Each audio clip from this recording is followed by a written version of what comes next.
क्या आपको नेक से आर्म या हैंड में एक शार्प शूटिंग पेन आता है? टिंगलिंग यानी चींटियों चलने जैसी सेंसेशन, नमनेस यानी एक सुनपन का एहसास रहता है? क्या आपको नेक या शोल्डर ब्लेड पर एक पेन या हेवीनेस का एहसास रहता है?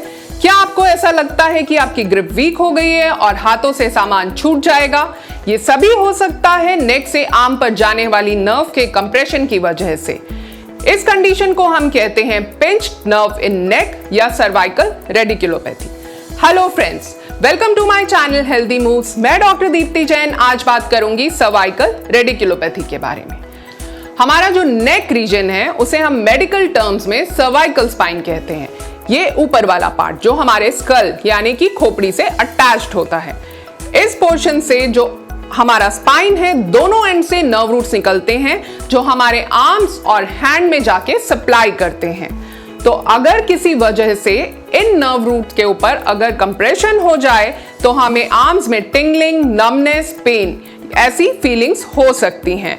इन नर्व रूट्स पर कंप्रेशन की 2 या 3 वजह खास होती हैं। सबसे पहली वजह होती है डिस्क बल्ज या डिस्क हर्निएशन। दूसरी वजह होती है आपका जो बोनी डीजनरेशन होता है सर्वाइकल स्पाइन में या डिस्क में, उसकी वजह से भी इन नर्व्स पर कंप्रेशन हो सकता है। और तीसरा, अगर आसपास की मसल्स, आपके नेक के आसपास की मसल्स काफी टाइट हो जाती हैं, उनके नीचे भी ये नर्व्स दब सकती हैं। तो आज हम देखेंगे वो एक्सरसाइजेज एंड स्ट्रेचेस जिनकी मदद से हम इन नर्व्स के ऊपर होने वाले कंप्रेशन को कुछ हद तक कम कर सकते हैं, जिससे आप इस पेन, टिंगलिंग या नमनेस की फीलिंग में रिलीफ मिल सकता है। तो आइए देखते हैं वो एक्सरसाइजेस।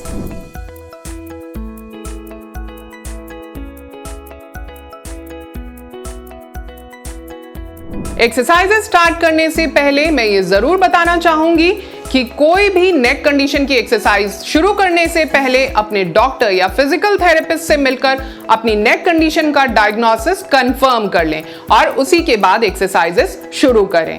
इस वीडियो को एंड तक जरूर देखें क्योंकि वीडियो के एंड में मैं आपके साथ शेयर करूंगी वो नर्व ग्लाइडिंग टेक्निक जिससे आपको इस शार्प शूटिंग रेडिकुलर पेन में इमीडिएट रिलीफ मिल सकता है। सर्वाइकल रेडिकुलोपैथी के लिए जो सबसे पहली एक्सरसाइज हम करेंगे वो है चिन टक इन एक्सरसाइज।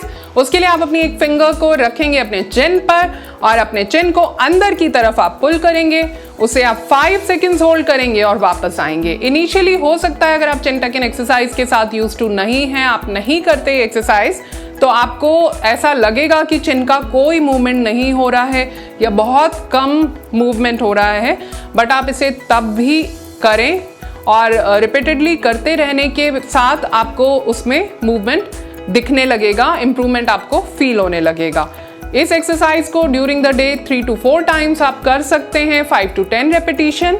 इस एक्सरसाइज के प्रोग्रेशन के लिए आपको चिन टक इन के साथ नेक फ्लेक्शन यानी कि अपनी नेक को आगे की तरफ हल्का झुकाना, इस तरह से कि आपका डबल चिन आप देख सकें, उस पोजीशन में आपको लेकर आना है और उसे भी आप 5 सेकंड्स होल्ड करेंगे। इसको भी आप during the day 3 to 4 times 5 to 10 repetitions कर सकते हैं।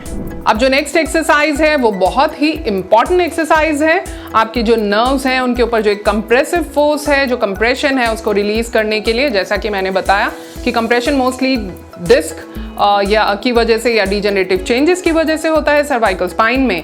तो उसके लिए हम एक जो स्ट्रेच करेंगे वो है स्पाइनल डीकम्प्रेशन स्ट्रेच। उसके लिए आपको अपने दोनों हाथों को इस तरह से एक साथ पकड़ना है, सर के पीछे आप उसे रखेंगे।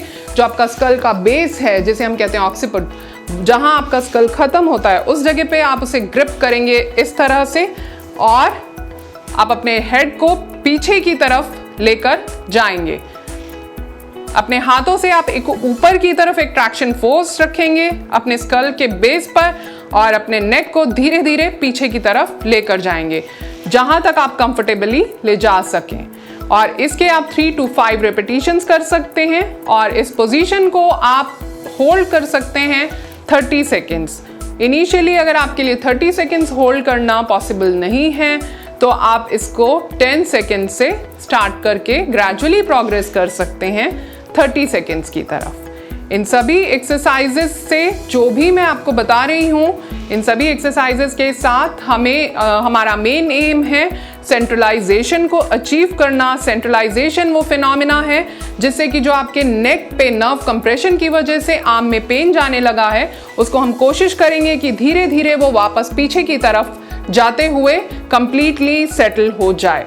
तो इस फिनोमिना को कहते हैं हम सेंट्रलाइजेशन। और अगर आपकी एक्सरसाइजेज रॉन्ग हैं या आपको सूट नहीं कर रही हैं, उस केस में आपका जो पेन है वो धीरे धीरे पेरिफेरी की तरफ यानी आगे की तरफ बढ़ने लगेगा। तो ये फिनोमिना कहलाता है पेरिफेरलाइजेशन। और अगर ऐसा है तो आपको ये एक्सरसाइजेज इमीडिएटली बंद करने हैं। अब जो नेक्स्ट एक्सरसाइज है वो एसी स्पाइनल डिकम्प्रेशन स्ट्रेच का मॉडिफिकेशन है। आप एक टाल का यूज कर सकते हैं। इस तरह से आप अराउंड द नेक अपने टाल को पकड़ेंगे और जो आपका ऑक्सीपुट है, जैसा कि मैंने बताया स्कल का जो बेस है, वहां पर आप उसको हुक करेंगे और अपने दोनों हाथों में इस तरह से पकड़ के उसे ऊपर की तरफ स्लाइटली पुल करेंगे। आपको एक ट्रैक्शन फील होगा अपने नेक पर और आप इसे धीरे धीरे अपने हेड को, अपनी नेक को एक्सटेंड करेंगे, हेड को पीछे की तरफ लेकर जाएंगे जितना आप कंफर्टेबली ले जा सकते हैं। इस पोजीशन को भी, जैसा मैंने पिछली बार बताया, आप इस पोजीशन को भी 30 सेकंड्स तक होल्ड करेंगे अगर पॉसिबल है। अगर पॉसिबल नहीं है तो आप इसे 10 सेकंड से स्टार्ट करके ग्रेजुअली 30 सेकंड्स पर लेकर जाएंगे और इसके आप 3 to 5 repetitions during the day, 3 to 4 times, जितना आपके लिए कंफर्टेबल है कर सकते हैं। इससे आपको अपने सिम्टम्स में रिलीफ मिलेगा। इसी एक्सरसाइज का नेक्स्ट प्रोग्रेशन, क्योंकि हमारी नर्व पर कंप्रेशन होने की वजह से मोस्टली एक आर्म में, चाहे वो राइट हो या लेफ्ट, एक आर्म में आपको पेन आता है। ऐसा मोस्टली डिस्क हर्निएशन या डिस्क बल्ज के केसेस में होता है और उसके लिए, उस कंप्रेशन को रिलीज करने के लिए आप इस स्ट्रेच को थोड़ा मॉडिफाई कर सकते हैं। सपोज हमें लेफ्ट साइड में कंप्रेशन की वजह से पेन आ रहा है लेफ्ट आर्म में, तो उसके लिए आप जो अपने हैंड्स हैं उनको स्विच करेंगे। इस तरह से आप अपने लेफ्ट हैंड से टाल का राइट एंड और राइट हैंड से टाल का लेफ्ट एंड पकड़ेंगे इस तरह से और अपनी नेक को, जो आपकी ग्रिप है टाल की, वो पहले जैसे हमने रखा था ऑक्सीपुट पर यानी कि स्कल के बेस पर हमने टाल को रखा है, जहां हमारा हेड एंड होता है, पीछे जहां स्कल खत्म होता है, उस जगह पे उस टॉवल को आप हुक करेंगे और ऊपर की तरफ स्लाइटली पुल करेंगे, खींचेंगे और अपनी नेक को एक्सटेंड करते हुए टाल को ऑपोजिट साइड पर धीरे धीरे पुल करेंगे। इससे आपकी जो स्पाइन है उसमें जो साइड में एक ओपनिंग क्रिएट होगी, नर्व पर जो एक डीकम्प्रेशन होगा, जिसकी वजह से आपके जो सिम्टम्स हैं वो काफ़ी हद तक रिलीफ हो जाएंगे। इसी तरह अगर आपको पेन राइट आर्म में आ रहा है तो आपके जो ग्रिप्स रहेंगे वो आप अपने राइट आर्म से लेफ्ट साइड में इस तरह से टाल को पकड़ेंगे और लेफ्ट हैंड में इस तरह से राइट साइड पे टाल को पकड़ेंगे। टाल को उसी तरह से अराउंड द नेक आप होल्ड करेंगे और जो आपका ऑक्सीपुट है यानी बेस ऑफ स्कल है वहां पर उसे आप लॉक करेंगे और ऊपर की तरफ स्लाइटली पुल करेंगे और साइडवेज इस तरह से आप नेक को टर्न करेंगे। इस पोजीशन को आप 30 सेकेंड्स तक होल्ड करेंगे। इनिशियली अगर आप 30 सेकेंड्स नहीं होल्ड कर सकते हैं तो 10 सेकेंड्स होल्ड करेंगे, ग्रेजुअली प्रोग्रेस करेंगे 30 सेकेंड्स पर और इसके आप 3 to 5 रेपिटेशंस कर सकते हैं। अब जो नेक्स्ट एक्सरसाइज है वो भी एक बहुत इंपॉर्टेंट एक्सरसाइज है, बिकॉज इस एरिया के अराउंड बहुत स्टिफनेस, पेन और नर्व में कंप्रेशन, ये सब आपका जो डेवलप हुआ है उसको रिलीज करने के लिए हमें इस एरिया को मोबिलाइज करना भी इंपॉर्टेंट है। उसके लिए आप करेंगे शोल्डर रिट्रैक्शन एक्सरसाइज। आप अपने एल्बोज को 90 डिग्रीज पर बेंड करेंगे और अपने जो स्कैपुलर ब्लेड्स हैं उनको पास लाएंगे, पिंच करेंगे एक साथ उनको और इस तरह से रिलीज करेंगे। इसको आप 10 to 15 रेपिटेशंस कर सकते हैं as per your comfort during the day, 2 से 3 बार। अब जो मैं आपको बताने वाली हूं वो है नर्व ग्लाइडिंग टेक्निक। उसके लिए आपको अपनी आर्म को, जिस साइड पर आपको पेन आ रहा है आर्म में, उसको 90 डिग्रीज पर आपको इस तरह से बेंड करना है। अपनी एल्बो को 90 डिग्रीज पर बेंड रखना है।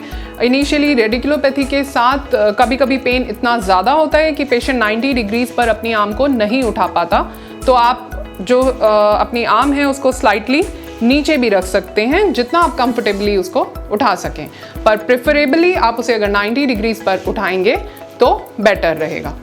अब आपको अपने हेड को, आपको ऐसा एज्यूम करना है कि आपके हेड से एक स्ट्रिंग की तरह एक नर्व जो है आपके हेड से लेकर आपके पूरे हैंड तक इस तरह जा रही है, और जब आप मूवमेंट करें तो वो मूवमेंट आपकी सिंक में मूवमेंट रहेगा, सो दैट एक साथ आपको ये मूवमेंट के पैटर्न को अपने हाथ और हेड को एक साथ मूव करना है। जब आप हाथ को बाहर की तरफ ले जाएंगे तो आपका हेड नीचे की तरफ जाएगा, जैसे कि वो एक स्ट्रिंग से अटैच्ड हो और एक ही साथ वो पुल हो रहा है, और वापस आएगा।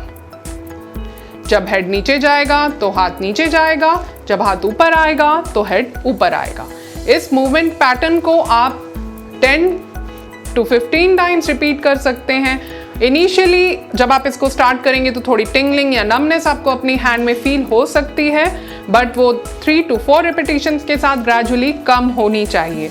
अगर ऐसा नहीं है और आपको डिस्कम्फर्ट बढ़ रहा है तो आप इस एक्सरसाइज को इमीडिएटली स्टॉप करेंगे। नर्व ग्लाइडिंग टेक्निक से बेसिकली हम जिस नर्व पर कंप्रेशन है उसको ग्लाइड करने की कोशिश करते हैं, जिससे आपको अपने सिम्टम्स में थोड़ा रिलीफ मिल जाए। इन सभी एक्सरसाइजेस के अलावा सर्वाइकल आइसोमेट्रिक एक्सरसाइजेस जो कि नेक मसल्स को स्ट्रेंथन करने में हेल्प करते हैं विदाउट एनी मूवमेंट, और आपके जो नेक स्ट्रेचेस हैं जो टाइट मसल्स को रिलीज करने में हेल्प करते हैं। अगर आपके नर्व कंप्रेशन में नर्व मसल टाइटनेस का भी रोल है तो उसमें आपको उससे रिलीफ मिल जाएगा। तो वो दोनों एक्सरसाइजेस भी आप इन एक्सरसाइजेस के साथ ऐड कर सकते हैं। वो एक्सरसाइजेस मैंने अपने सर्वाइकल स्पॉन्डिलोसिस के वीडियो में ब्रीफ की हैं, उस वीडियो की लिंक डिस्क्रिप्शन में दी गई है, उन्हें आप वहां से देख सकते हैं। तो ये थे वो एक्सरसाइजेस जो आप कर सकते हैं सर्वाइकल रेडिकुलोपैथी की कंडीशन में। अगर इस वीडियो से जुड़े कोई भी सवाल हैं तो हमें कमेंट सेक्शन में लिखकर जरूर पूछें। हमारे साथ जुड़े रहने के लिए हमारे इस चैनल को सब्सक्राइब करें, बेल आइकन पर क्लिक करें जिससे आने वाली वीडियोस की नोटिफिकेशन आपको मिलती रहे। हमारे इस वीडियो को लाइक एंड शेयर करना ना भूलें।